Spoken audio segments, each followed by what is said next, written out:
Hey guys, it is Sydney. Today I'm going to read this book called Chrysanthemum, and then we're going to be doing a little activity with it. This book kind of teaches you about empathy, which is a big word of being nice and understanding how other people are feeling, as well as talking about bullying and how mean words can really hurt people. So for this activity, if you want to follow along with the activity part, I cut out two different hearts. You only need one, but I have two just in case I need a second one. So I'm going to be using the yellow one. So every time someone says something hurtful or mean to Chrysanthemum, we're going to like fold up a part of the heart. Okay? So let's get started. Chrysanthemum. The day she was born was the happiest day in her parents' lives. She's perfect, said her mother. Absolutely, said her father. And she was absolutely perfect.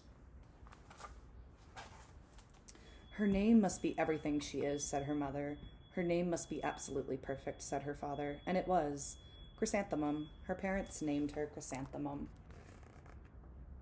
Her sleeping in her crib. Chrysanthemum grew and grew and grew, and when she was old enough to appreciate it, Chrysanthemum loved her name. That's her growing up, doing a bunch of stuff.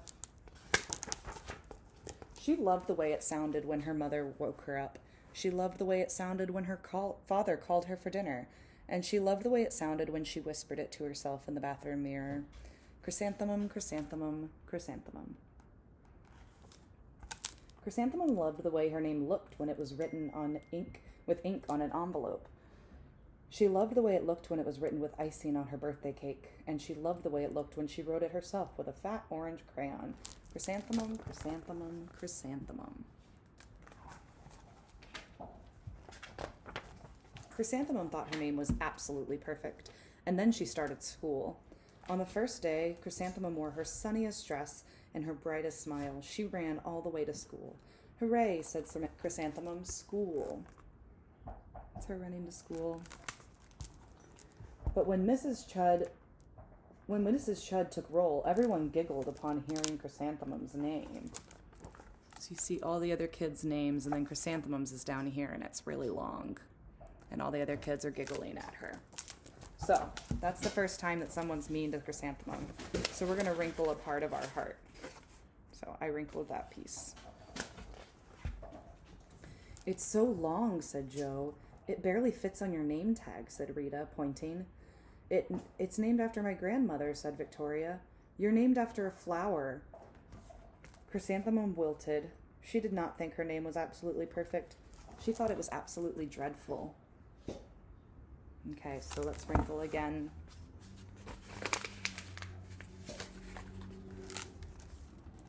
The rest of the day was not much better. During nap time, Victoria raised her hand and informed Mrs. Chud that Chrysanthemum's name was spelled with 13 letters. That's exactly half as many letters as there are in the entire alphabet, Victoria explained. Thank you for sharing with us, Victoria, said Mrs. Chud. Now put your head down.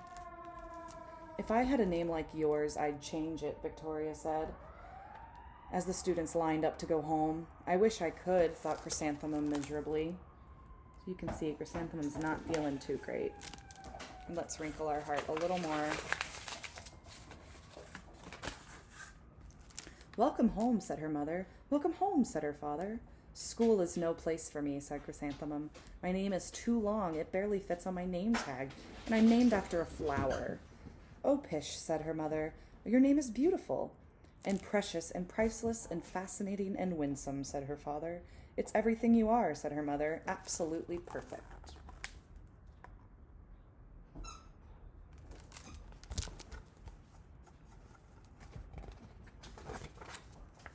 Chrysanthemum felt much better after her favorite dinner, macaroni and cheese with ketchup, and an evening filled with hugs and kisses and parcheesi. That's them playing games.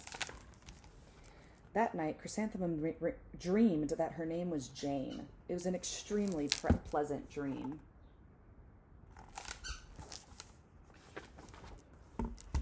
The next morning, Chrysanthemum wore her most comfortable jumper and walked to school as slowly as she could.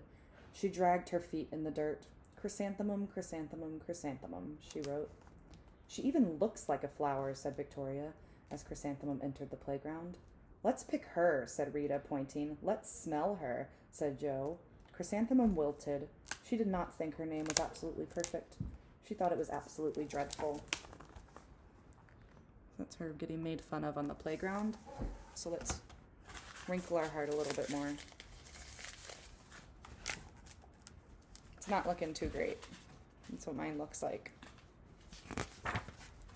The rest of the day was not much better.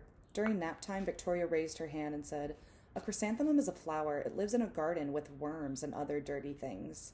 "Thank you for sharing that with us, Victoria," said Mrs. Chudd. "Now put your head down."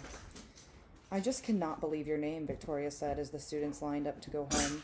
"Neither can I," said Chrysanthemum miserably. So that's Victoria making fun of her during nap time and on the way home.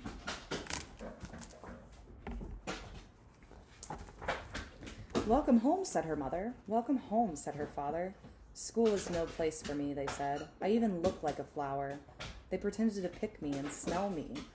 "Oh, pish," said her mother. "They're just jealous. And envious and begrudging and discontented and jaundiced," said her father. "Who wouldn't be jealous of a name like yours?" said her mother. "After all, it's absolutely perfect," said her father. Chrysanthemum felt a trifle better after her favorite dessert, chocolate cake with buttercream frosting, and another evening filled with hugs and kisses and parcheesi.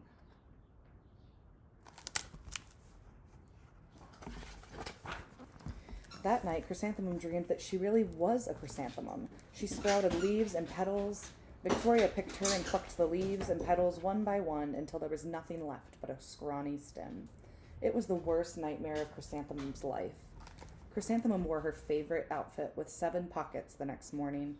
She loaded the pockets with her most prized possessions and her good luck charms. Chrysanthemum took the longest route possible to school. She stopped and stared at every flower. "Chrysanthemum, chrysanthemum, chrysanthemum," the flowers seemed to say.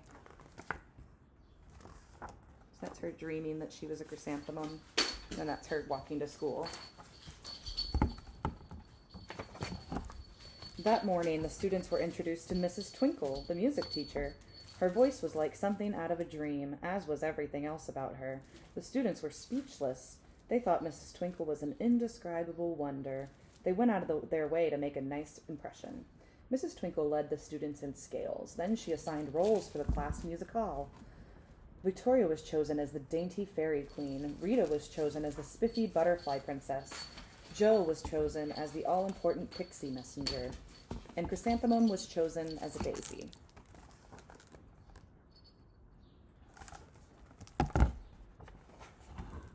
"Chrysanthemum's a daisy, chrysanthemum's a daisy," Joe, Rita, and Victoria chanted, thinking it was wildly funny.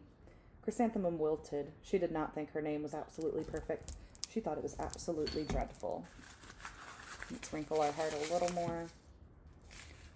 "What's so humorous?" asked Mrs. Twinkle. "Chrysanthemum," was the answer. "Her name is so long, it scarcely fits on her name tag," said Rita, pointing. "I'm named after my grandmother," said Victoria, "and she's named after a flower." "My name is long," said Mrs. Twinkle. "It is?" "My name would scarcely fit on a name tag," said Mrs. Twinkle. "It would?" said Rita, pointing. "And I'm named after a flower, too." "You are?" said Victoria. "Yes," said Mrs. Twinkle. "My name is Delphinium. Delphinium Twinkle, and if my baby is a girl, I'm considering Chrysanthemum as a name. I think it's absolutely perfect." Chrysanthemum could scarcely believe her eyes. She blushed, she beamed, she bloomed. Chrysanthemum, chrysanthemum, chrysanthemum. Joe, Rita, and Victoria looked at Chrysanthemum longingly. "Call me Marigold," said Joe. "I'm Carnation," said Rita. "My name is Lily of the Valley," said Victoria. Chrysanthemum did not think her name was absolutely perfect. She knew it.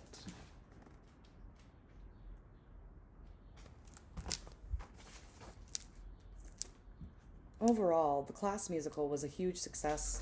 Chrysanthemum was absolutely perfect as a daisy. Victoria made the only mistake. She completely forgot her lines as the dainty fairy queen. Chrysanthemum thought it was wildly funny, and she giggled through the entire dance of flowers. Eventually, Mrs. Twinkle gave birth to a healthy baby girl, and of course, she named her Chrysanthemum. So, that is the book Chrysanthemum. Now let's look at our flower, or our hearts. So, try to undo your heart. Mine is not looking great. That's what mine looks like. It has a hole in it right here. It's ripped right here. So what happens if this is what happens to this heart whenever they were saying mean things to Chrysanthemum, what happens to us when people say mean things to us? Or what happens to the person that we're saying mean things to? So this is a great way to think about how you can be nice and not bully, and be empathetic towards others. Leave a comment if you tried this out and let me know what you think. Thank you. Bye.